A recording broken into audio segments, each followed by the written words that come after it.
Hello and welcome to SPMIS Academy. Today we'll analyze important newspaper articles of 5th July 2024.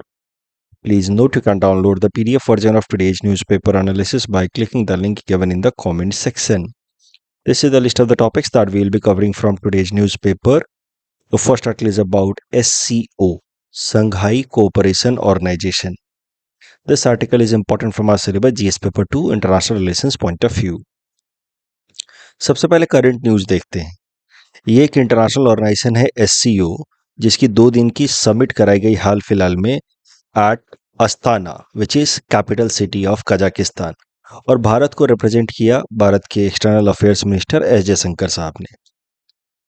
तो ये news अपने आप में बहुत इंपॉर्टेंट नहीं है, बट इसकी मदद से आज यहाँ पे पूरा आर्टिकल आया है डिस्कसिंग एससीओ के बारे में, कैसे इसकी शुरुआत हुई, क्या ये रोल प्ले करता है और आज के टाइम में इसका क्या सिग्निफिकेंस है इन ग्लोबल ऑर्डर। तो उसको एक एक करके देखते हैं।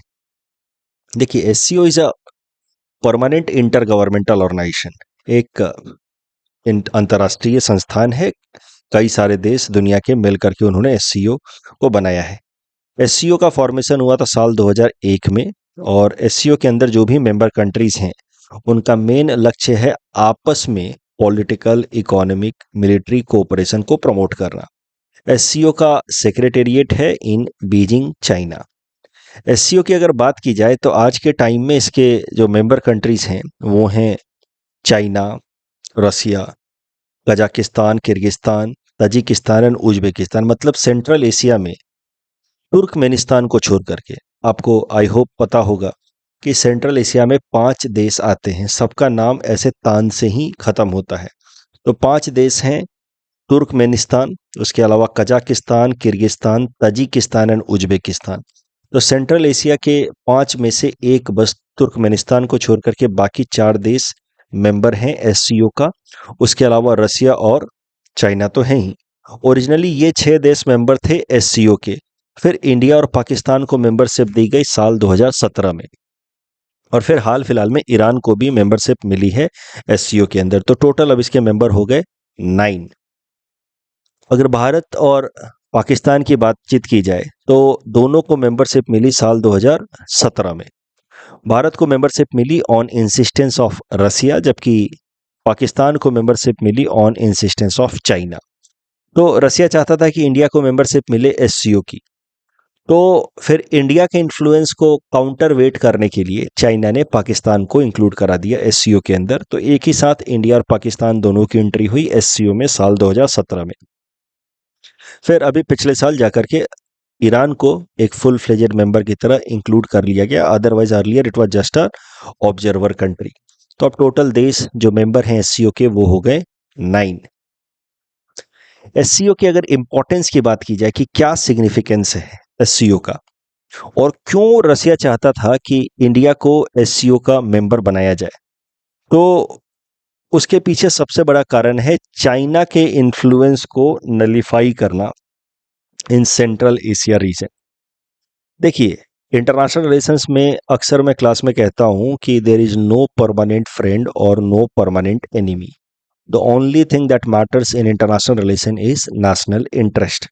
हर एक देश अपने अपने इंटरेस्ट को प्रमोट करना चाह रहे हैं, और इंटरेस्ट मेनली 2 डायमेंशन में, सिक्योरिटी एंड इकोनॉमिक इंटरेस्ट। तो बात की जाए रसिया की, तो ऐसा नहीं है कि Russia and China are friend. अभी रसिया और चाइना एक साथ कोऑपरेट कर रहे हैं in this Indo Pacific region, उसके भी इस वाले साइड में जहां पे यूएस का डोमिनेंस काफी ज्यादा है, जहां पे यूएस के ट्रेडिशनल अलाइज हैं जैसे Japan, south Korea and Australia भी है, फिलीपींस है। तो इस एरिया में इंडो पैसिफिक रीजन का जो आप कह सकते हैं बीच का कोर एरिया है, वहां पे यूएस का ट्रेडिशनली इन्फ्लुएंस रहा है। This region has been considered as backyard of US. तो यहाँ पे रसिया और चाइना एक साथ कोऑर्डिनेट कर रहे हैं in order to challenge US supremacy. लेकिन वहीं अगर बात की जाए सेंट्रल एशिया में या वेस्ट एशिया में, तो रसिया नहीं चाहता कि चाइना की सुप्रीमेसी एक्सटेंड हो, और इसी कारण से आप अगर देखो तो एससीओ के अंदर सेंट्रल एशिया के जो 5 देश हैं, मैंने आपको बताया सेंट्रल एशिया के 5 देश ये तान से खत्म होते हैं। 5 में से 4 मेंबर कंट्रीज हैं एससीओ के। बस एक तुर्कमेनिस्तान को छोड़ दिया जाए तो बाकी 4 Uzbekistan, Tajikistan, Kyrgyzstan and Kazakhstan are member countries of SCO. और ये जो कंट्रीज हैं सेंट्रल एशिया के, they are energy rich countries. वहीं अगर भारत और चाइना की बात की जाए तो दोनों ही ओवरऑल एनर्जी डेफिशिएंट कंट्री हैं। जितनी हमारी एनर्जी रिक्वायरमेंट है उसकी तुलना में नेचुरल रिजर्व्स ऑफ एनर्जी कम है हमारे देश में। चाहे वो ऑयल, नेचुरल गैस की बात करें, यूरेनियम की बात करें या कोल की बात करें, हमारी डिमांड के हिसाब से कम है। तो इस कारण से इस सेंट्रल एशियन रीजन का एक कॉम्प्लीमेंट्री रिलेशन बनता है दोनों देशों के साथ, इंडिया और चाइना के साथ। अब चाइना के साथ तो ये सीधा सीधा कनेक्टेड हैं, आप देख रहे हैं जोग्राफिकल वो बाउंड्री भी शेयर कर रहे हैं। और चाइना एक एनर्जी डेफिशिएंट कंट्री है तो इन देशों से वो खूब सारा एनर्जी रिसोर्स खरीदता है। तो China has become the prime customer of energy resources for these countries. इस कारण से these countries are aligned with China, they are influenced by China. Natural सी बात है कि ये बात रसिया को अच्छी नहीं लगेगी कि central Asian countries are influenced by China, क्योंकि मैंने आपको ऑलरेडी बताया है कि यहाँ इस इंडो पैसिफिक रीजन में रसिया और चाइना कोऑपरेट कर रहे हैं क्योंकि यहाँ पे उनका लक्ष्य है, दोनों का लक्ष्य है यूएस की सुप्रीमेसी को चैलेंज करना। लेकिन रसिया नहीं चाहता कि सेंट्रल एशिया या वेस्ट एशिया में भी चाइना की सुप्रीमेसी बनी रहे, और इसी कारण से रसिया नहीं चाहता कि ये सेंट्रल एशियन कंट्रीज पूरी तरीके से चाइना द्वारा इन्फ्लुएंस्ड रहें। और चाइना को नलिफाई करने का एक तरीका है इंडिया की कनेक्टिविटी को इंप्रूव करना with these central Asian countries, क्योंकि like China India is also energy deficient country, so India can be other potential customer for the energy resources of these Central Asian countries. That will reduce over dependence of these Central Asian countries on China, and that can limit China's influence in the region. ये लक्ष्य को ध्यान में रखते हुए रसिया ने बार बार insist करके India को मेंबरशिप दिलाई एससीओ के अंदर, ताकि एससीओ प्लेटफॉर्म पे भारत कोऑर्डिनेट कर पाए सेंट्रल एशियन कंट्रीज के साथ और फिर हमारे एनर्जी रिलेशनशिप स्टैब्लिश हो और चाइना का इन्फ्लुएंस रिड्यूस हो इन सेंट्रल एशिया। तो ये आप कह सकते हैं सबसे पहला लक्ष्य, strategic significance of India's membership to SCO is limiting China's influence in central Asia region, क्योंकि सेंट्रल एशिया के 5 में से 4 देश मेंबर हैं एससीओ के। दूसरा, एससीओ की मेंबरशिप कहीं ना कहीं भारत की जो मल्टीपोलर डिप्लोमेसी है या मल्टी अलाइनमेंट है, इसके लिए एक तीसरा शब्द भी हाल फिलहाल में हमारे external affairs minister S Jaishankar साहब ने डेवलप किया, मल्टी वेक्टर डिप्लोमेसी, उसके लाइन में है। देखिए, मल्टी वेक्टर डिप्लोमेसी या मल्टी अलाइनमेंट क्या है?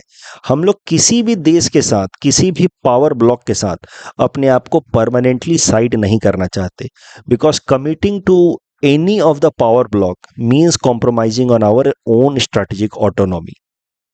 इसलिए एक तरफ यूएस के साथ जब हम कोऑर्डिनेट कर रहे हैं on platforms like Quad and I2U2, both these platforms are heavily dominated by US, तो दूसरे तरफ we also want to coordinate with countries like Russia and China through platforms like BRICS and SCO.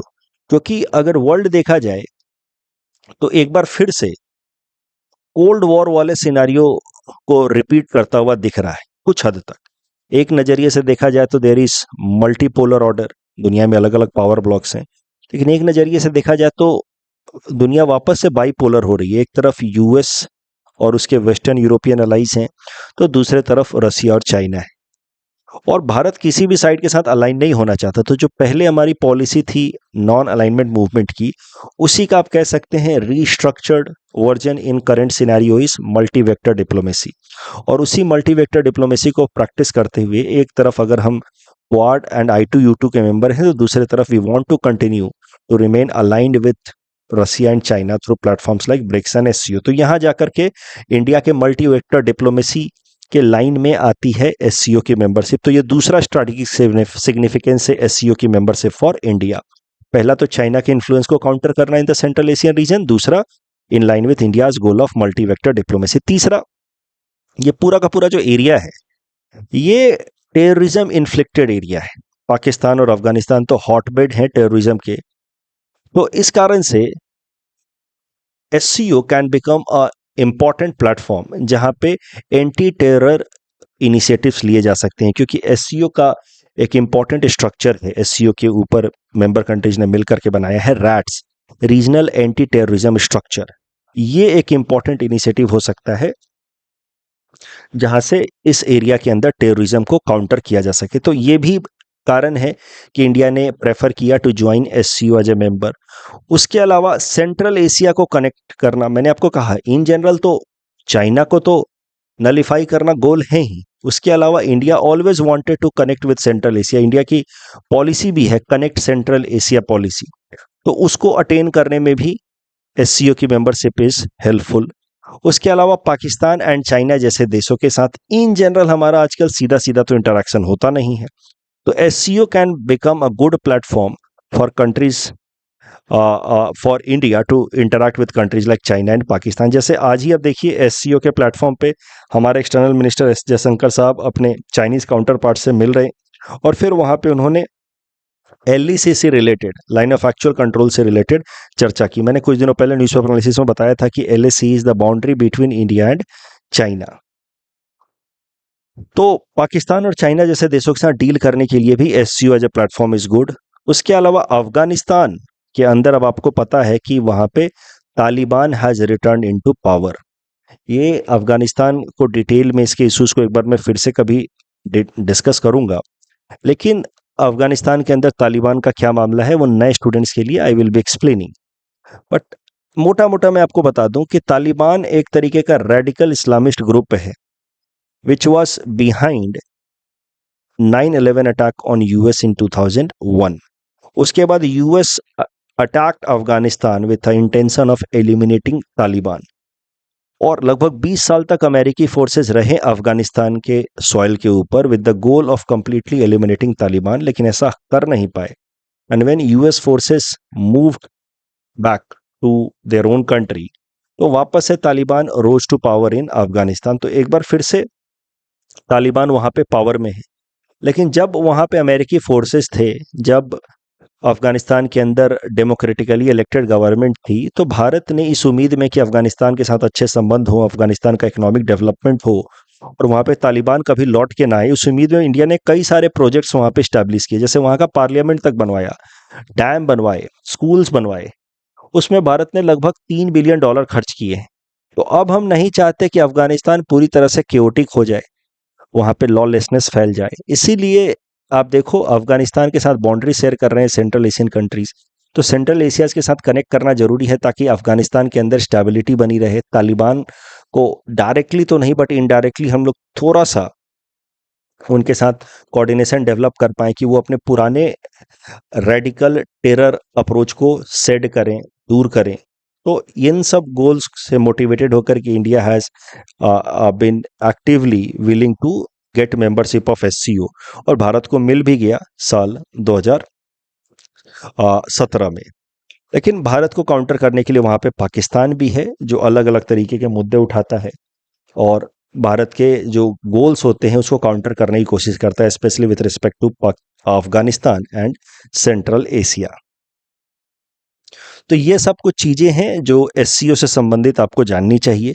SCO से related ऐसा prelims में आपसे प्रश्न पूछा जा सकता है। Please attempt this question, submit the answer in the comment section. जो पिछला साल था यूपीएससी मेंस हुआ था साल 2023 में, वहां पे एससीओ पे उन्होंने ऐसा प्रश्न पूछा था कि SCO is facing virus of conflict.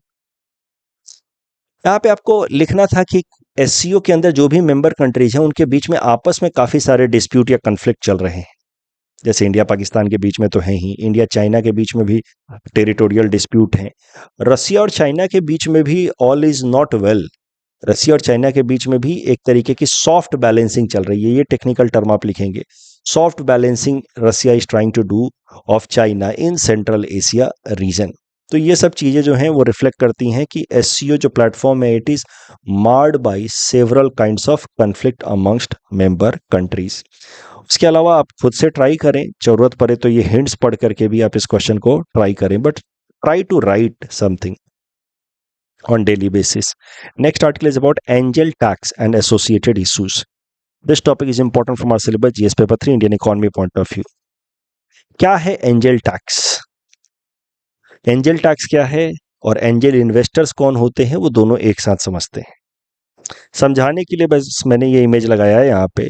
आपने शार्क टैंक तो देखा होगा, टीवी चैनल आता है, किसी तो चैनल पे, सोनी पे या किसी पे आता था। शार्क टैंक में क्या होता है, कुछ इन्वेस्टर्स कंपनियों के जो नए नए स्टार्टअप्स होते हैं उनके आइडियाज़ को सुनते हैं, और अगर उनको अच्छा लगता है किसी भी स्टार्टअप का आइडिया, उनको लगता है कि इसका फ्यूचर ब्राइट है, तो उसमें वो इन्वेस्ट करते हैं। अब होता क्या है, कभी कभार जो इन्वेस्टर्स हैं वो उस कंपनी के फेयर मार्केट वैल्यू से कहीं ज़्यादा इन्वेस्ट कर डालते हैं। फॉर एग्जाम्पल, कंपनी, मैंने यहाँ पे पूरा मैथमेटिकल कैलकुलेशन भी दिया हुआ है कि कंपनी की मार्केट वैल्यू होनी चाहिए 20 करोड़, लेकिन इन्वेस्टर ने 5 करोड़ इन्वेस्ट किए फॉर 10% शेयर्स। इसका मतलब इन्वेस्टर ने उस कंपनी का भाव लगाया 50 करोड़, लेकिन कंपनी की fair market value as per tax authorities होनी चाहिए थी 20 करोड़। तो इसका मतलब ये हुआ कि जो लोग भी कंपनी के ओनर हैं उन्होंने अपनी कंपनी के शेयर्स काफी महंगे दामों पे बेचे और खरीदने वाले ने काफी महंगे दाम पे खरीदा, जो मार्केट वैल्यू से काफी ऊपर है। तो ऐसे इन्वेस्टर को कहा जाता है एंजल इन्वेस्टर। एंजल ही है ना, वो फरिश्ता ही है जो मार्केट वैल्यू से भी काफी ऊपर जाकर के आपके कंपनी में इन्वेस्ट करे, वो आपके लिए तो फरिश्ता ही है। तो again I am telling you, startups who are unregistered companies, unregistered से हमारा मतलब है स्टॉक मार्केट में रजिस्टर्ड नहीं है, क्योंकि स्टॉक मार्केट में रजिस्टर्ड होगा तो फिर उसको अगर फंड रेज करना है तो वो स्टॉक मार्केट में अपने शेयर रिलीज करेगा, फिर वो ऐसे जाकर के सार्क्स और किसी किसी इन्वेस्टर से तो पैसा नहीं मांगेगा। तो अनरजिस्टर्ड कंपनीज, स्पेशली स्टार्टअप्स, उनके साथ होता क्या है कि they go to several kinds of investors, उनको रिक्वेस्ट करते हैं कि आप मेरी कंपनी में इन्वेस्ट करते हैं। और इन्वेस्टर कभी कभार अगर मान लीजिए वो काफ़ी इम्प्रेस हो गया तो कंपनी में इन्वेस्ट करता है, और इन्वेस्ट करते वक्त हो सकता है कि वो जो कंपनी की फेयर मार्केट वैल्यू है उससे ज़्यादा वैल्यू पे वो इन्वेस्ट कर दे। तो कंपनी की वैल्यू है मान लीजिए 20 करोड़ टैक्स अथॉरिटीज़ के हिसाब से, इन्वेस्टर ने 10% शेयर खरीद लिए 5 करोड़ में, यानी कि इन्वेस्टर ने वैल्यू लगाई कंपनी की 50 करोड़। तो कंपनी ने 10% शेयर बेचे 5 करोड़ में, जबकि टैक्स अथॉरिटीज के हिसाब से वो 10% शेयर का वैल्यू होना चाहिए था 2 करोड़, क्योंकि टैक्स अथॉरिटीज के हिसाब से फेयर मार्केट वैल्यू है 20 करोड़। तो इसका मतलब कंपनी को कैपिटल गेन हुआ 3 करोड़ रुपए का। कंपनी ने 5 करोड़ में बेची हैं वो शेयर्स जिनकी वैल्यू होनी चाहिए थी 2 करोड़। तो वो जो एक्स्ट्रा 3 करोड़ हुआ वो कंपनी के लिए कैपिटल गेन हुआ, और उस पर कंपनी को टैक्स भरना होगा, क्योंकि वो कंपनी के लिए एक तरीके का इनकम है, उस पर उनको टैक्स भरना होगा एट द रेट ऑफ 30.9%, और टैक्स प्लस सेस मिलाकर के ओवरऑल आता है 30.9%। तो इस तरीके से कंपनी को टैक्स भरना होगा on that extra 3 crore income, and that tax on that 3 crore income will be known as angel tax. Angel tax, angel tax जैसे कोई चीज अलग से है नहीं, it's not a technical term.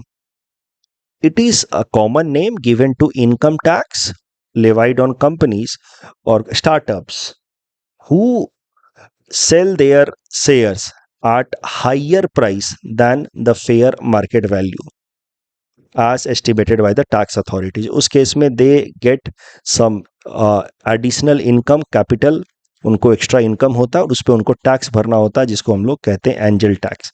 तो जो इन्वेस्टर हो गया जिसने फेयर मार्केट वैल्यू से ऊपर जाकर के खर्च किया वो हो गया एंजल इन्वेस्टर, और जिस तरह का टैक्स हुआ वो हो गया एंजल टैक्स। अब एंजल टैक्स का कॉन्सेप्ट लाया ही क्यों गया, इसके पीछे बड़ा कारण है to stop money laundering process. Money laundering क्या होता है, काले धन को लीगलाइज करने के जो तरीके होते हैं वो होता है मनी लॉन्ड्रिंग का प्रोसेस। ये तो मैंने आपको बेसिक इकोनॉमिक क्लास में सिखाया है। लॉन्ड्री में जैसे आपके गंदे कपड़े धुल के सफ़ेद हो जाते हैं, वैसे मनी लॉन्ड्रिंग में आपका काला धन लीगलाइज हो जाता है। अब टैक्स अथॉरिटीज़ का ऐसा मानना है कि कई सारे लोगों के पास जिनके पास बहुत सारा काला धन है वो अब ऐसे सीधा सीधा जाकर के शेयर मार्केट में तो इन्वेस्ट कर नहीं सकते, क्योंकि वहां पे फिर आपका पूरा बैकग्राउंड चेक होगा। तो वो रजिस्टर्ड कंपनियों में, स्टॉक मार्केट में जाकर के इन्वेस्ट नहीं करते, फिर वो ढूंढते हैं इस तरीके की कंपनियां, स्टार्टअप्स, अनरजिस्टर्ड कंपनी, और इनमें इन्वेस्ट करते हैं वो। और वो फिर जो उसका मार्केट वैल्यू है उससे काफ़ी ऊपर जाकर के वो इन्वेस्ट कर देते हैं, क्योंकि उनको पता है कि डायरेक्टली तो वो किसी रजिस्टर्ड कंपनी में इन्वेस्ट नहीं कर सकते, क्योंकि उनका धन जो है वो ब्लैक मनी है, काला धन है। तो मोटा मोटा आप कह सकते हैं कि ये जो एंजल टैक्स का जो कॉन्सेप्ट है, ये इसीलिए लगाया टैक्स अथॉरिटीज ने, ताकि वो मनी लॉन्ड्रिंग को रोक पाए, क्योंकि उनका ऐसा सस्पिशन है कि ऐसे एंजल इन्वेस्टर्स में से कई सारे ऐसे हैं जो मनी लॉन्ड्रिंग कर रहे हैं, जिनके पास काला धन है। अदरवाइज कोई मार्केट वैल्यू से ऊपर जाकर के क्यों किसी कंपनी के शेयर खरीदेगा? कहीं ना कुछ तो गड़बड़ है। तो आई होप कि आपको कॉन्सेप्ट समझ आ रहा है एंजल टैक्स का। एक बार मैं फिर से रिवाइज करा दूं कीवर्ड्स के साथ। स्टार्टअप्स जो अनरजिस्टर्ड हैं, वो जब फंड रेज करते हैं from some high worth individual, तो कभी कभार टैक्स अथॉरिटीज को लगता है कि उन्होंने जो फंड रेज किया है जिस रेट पे, it is much higher than the market value of the startup, यानी कि इस केस में उस स्टार्टअप को हुआ है गेन इनकम का, और उस पे उनको टैक्स भरना चाहिए। और इस तरह के टैक्स को कभी कभार कॉमन भाषा में बोल दिया जाता है एंजल टैक्स, और जो इन्वेस्टर है उसको कह दिया जाता है angel investor, but it is a kind of income tax only applied on the companies. अब प्रॉब्लम क्या है? जैसा कि मैंने आपको कहा, लाया तो गया है मनी लॉन्ड्रिंग को रोकने के लिए, लेकिन प्रॉब्लम क्या आती है इससे? टैक्स अथॉरिटी और स्टार्टअप्स के बीच में बार बार डिस्प्यूट आते रहते हैं, क्योंकि फेयर मार्केट वैल्यू एग्जैक्टली पता कर पाना किसी भी स्टार्टअप का काफी कठिन है। अब स्टार्टअप कहेगा कि सर मेरे कंपनी का वैल्यू तो 50 करोड़ ही है मेरे हिसाब से, टैक्स अथॉरिटीज कहेंगे नहीं नहीं हमारे हिसाब से 20 करोड़ है। So there is no well defined procedure to identify कि what exactly is the fair market value. तो इस कारण से डिस्प्यूट होते रहते टैक्स अथॉरिटीज और स्टार्टअप ओनर्स के बीच में। Apprehension amongst angel investors. अब जो मान लीजिए इन्वेस्ट करना भी चाहता है, मान लीजिए कोई सार्क इन्वेस्ट करना भी चाहता है आपकी कंपनी में, उसको आपका आइडिया पसंद भी आया, बट फिर भी वो इन्वेस्ट करने में घबराता है कि कल होकर के कहीं फिर एंजल टैक्स का इशू ना शुरू हो जाए, फिर जो टैक्स अथॉरिटी से मुझसे भी सवाल जवाब ना करने लगे कि कहीं आप मनी लॉन्ड्रिंग तो नहीं कर रहे। तो इस कारण से इन्वेस्टमेंट मिलना कठिन हो जाता है स्टार्टअप्स को। वैसे ही स्टार्टअप्स के लिए प्रॉब्लम है इन्वेस्टमेंट रेज करना, और ज्यादा प्रॉब्लम हो जाता है because of the concept of angel tax. Competitive disadvantage for Indian startup. जिस तरीके का कॉन्सेप्ट एंजल टैक्स हमारे देश में एप्लीकेबल है, ऐसा कॉन्सेप्ट बाकी देशों के अंदर नहीं है स्टार्टअप्स के ऊपर। तो ये कहीं ना कहीं स्टार्टअप्स जो इंडिया वाले हैं उनके लिए एक डिसएडवांटेजियस सिचुएशन है। स्टार्टअप का मतलब क्या होता है? A business with some new या इनोवेटिव आइडिया। अभी एक तो वो इनोवेटिव आइडिया लेकर के आ रहा है, उसके बेसिस पे वो अपना नया स्टार्टअप या बिजनेस स्टार्ट करना चाहता है, रेज करना चाहता है। उसके ऊपर से आप टैक्स का उसको टेंशन देंगे तो डबल टेंशन वो कैसे मैनेज करेगा? तो इंडिया के स्टार्टअप्स के लिए कॉम्पिटिटिव डिसएडवांटेज हो गया है the concept of angel tax. उसके अलावा because of this angel tax and associated issues, many times it is seen कि जो एंटरप्रेन्योर्स हैं उनका फोकस इनोवेशन और बिजनेस ग्रोथ से डेविएट होकर के एंजल टैक्स रिलेटेड इशूज पे आ जाता है, उनको कैसे बचा जाए उस पे आ जाता है। तो कहीं ना कहीं ये जो एंजल टैक्स का इशू है, लाया तो गया था with right intention to stop money laundering, but ये इंडिया के स्टार्टअप कल्चर के ग्रोथ को हैम्पर कर रहा है। इसी कारण से हाल फिलहाल में department of industries and internal trade, DPIIT, Bharat सरकार के डिपार्टमेंट है, इसने भारत सरकार को ओवरऑल सजेस्ट किया है बजट फॉर्मेशन से पहले मिनिस्ट्री ऑफ फाइनेंस को, कि हो सके तो एंजल टैक्स के कॉन्सेप्ट को स्क्रैप कर दिया जाए इस साल के बजट में, ताकि इंडियन स्टार्टअप्स को एक बूस्ट मिले। इस टॉपिक के बेसिस पे प्रीलिम्स प्रैक्टिस क्वेश्चन हमने आपको दे रखा है। Please attempt this question and submit the answer in the comment section. The next article is about Koo app shutdown. This topic is important from our syllabus GS paper 3 Indian economy point of view. देखिए, Koo app जो है, आप कह सकते थे कि भारत का अपना ट्विटर था, जिसका वो नाम एक्स हो गया है। तो इंडियन सॉइल पे ओरिजिनेटेड ट्विटर का वर्जन था। साल 2021 में कू ऐप बहुत पॉपुलर हुआ था, जब भारत सरकार ने ट्विटर को, जो अब एक्स हो चुका है, उसको कहा था कि कुछ एक कंटेंट आप रिमूव कीजिए, but Twitter refuse to remove that content. तो भारत सरकार और ट्विटर के बीच में थोड़े से डिस्प्यूट्स हुए। उसके बाद कई सारे मिनिस्टर्स और डिपार्टमेंट्स के जो हेड हैं भारत के, वो कू ऐप पे शिफ्ट हो गए थे और प्रमोट कर रहे थे कि हमें ट्विटर को छोड़ देना चाहिए और कू जैसे इंडियन ओरिजिन के ऐप्स को, सोशल मीडिया ऐप्स का इस्तेमाल करना चाहिए। उसमें जो प्रोमिनेंट फिगर्स थे जैसे पीयूष गोयल साहब, रविशंकर प्रसाद साहब एंड ऑल, फिर क्रिकेटर अनिल कुंबले, ज्वागल सिन्हा जैसे लोगों ने भी कू ऐप का इस्तेमाल करना शुरू कर दिया था। लेकिन उस टाइम में तो कू ऐप काफी पॉपुलर हुआ। धीरे धीरे Koo app could not raise required fund to stand its operations. इसको लगभग $60 मिलियन का फंड मिला था under app innovation challenge of make in India, लेकिन दैट वाज नॉट इनफ। और ये कारण है कि कू ऐप अब बंद हो रहा है।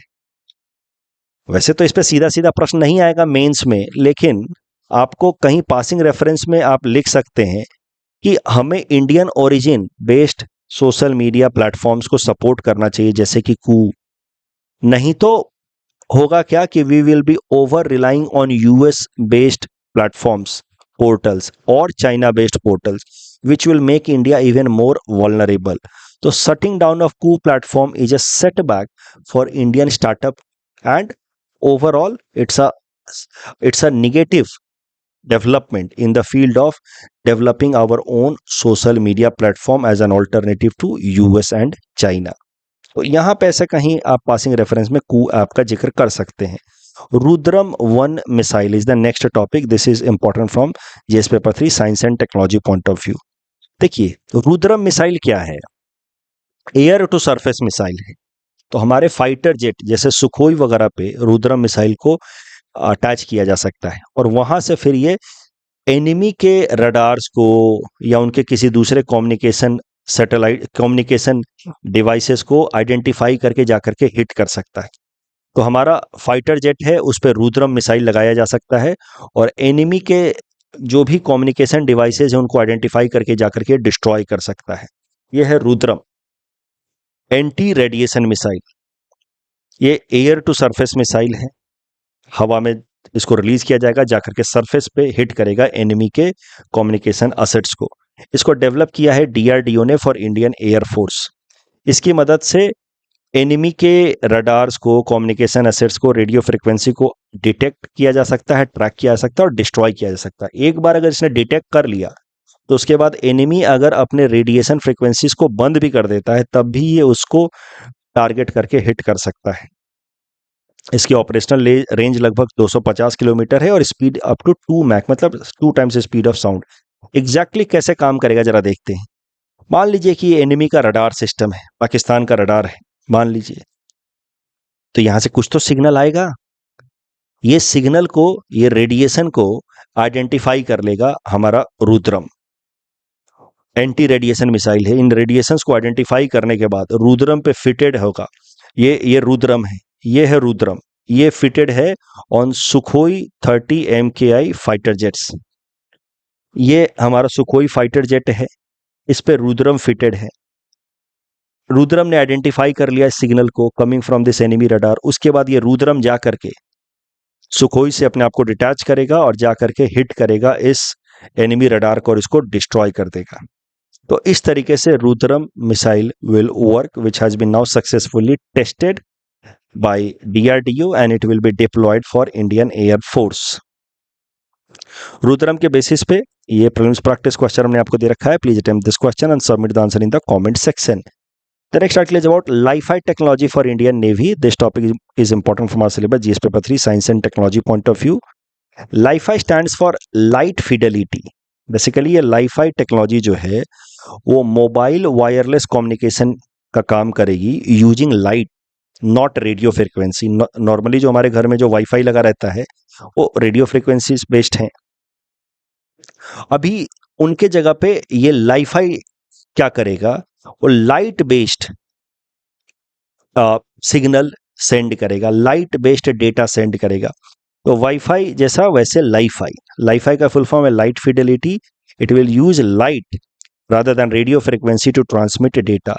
लाइफाई टेक्नोलॉजी में एलईडी बल्ब्स लगे रहेंगे, लाइट इमिटेड डायोड बल्ब्स लगे रहेंगे, which can send high speed bidirectional data, यानी कि डेटा भेजा भी जा सकता है, रिसीव भी किया जा सकता है. LiFi devices can use visible, infrared या ultraviolet light, and LiFi will provide wireless connections with a speed about 100 times faster than Wi-Fi. Reason being कि light has larger bandwidth as compared to radio waves. तो यहाँ पे जो speed होगी data transfer की वो काफ़ी ज़्यादा होगी as compared to Wi-Fi because of the larger bandwidth provided by light. अभी हुआ क्या है हाल फिलहाल में, एक टेलीकॉम स्टार्टअप कंपनी है वेलमेनी, उसको मिनिस्ट्री ऑफ डिफेंस ने कुछ पैसा दिया है, ग्रांट दिया है for developing LiFi technology which could be used for Indian navy. इसने ऐसा लाइफाई टेक्नोलॉजी डेवलप किया है वेलमेनी ने, जो इंडियन नेवी के कम्युनिकेशन या ट्रांसमिशन ऑफ डेटा को मल्टीपल टाइम्स स्ट्रेंथन कर सकता है. तो इंडियन नेवी, आर्मी या एयरफोर्स के टेक्नोलॉजिकल अपग्रेडेशन के लिए मिनिस्ट्री ऑफ डिफेंस ने एक प्रोग्राम चलाया है, iDEX, innovation for defence excellence. इसी आईडेक्स प्रोग्राम के अंतर्गत मिनिस्ट्री ऑफ डिफेंस ने इस वेलमेनी नाम के इस कंपनी को ग्रांट दिया है, पैसा दिया है for developing LiFi technology, light fidelity technology which could be used for Indian navy, which will enhance its ability to send and receive data and strengthen its communication. LiFi के ऊपर ये prelims practice question हमने आपको दे रखा है. Please attempt this question and submit the answer in the comment section. Great Britain consist of England, Scotland, Wales and North Ireland. ये गलत हो गया because North Ireland is not part of Great Britain. तो पहला statement गलत होते ही we got the answer 2 and 3. DART mission is not joint effort of NASA and European Space Agency. It is solely by NASA. So correct answer will be again 1 and 2. Wolbachia is with respect to mosquito control, and greenwashing is with respect to false impression with respect to eco-friendly products. So that's all from our side for today. Thanks for watching.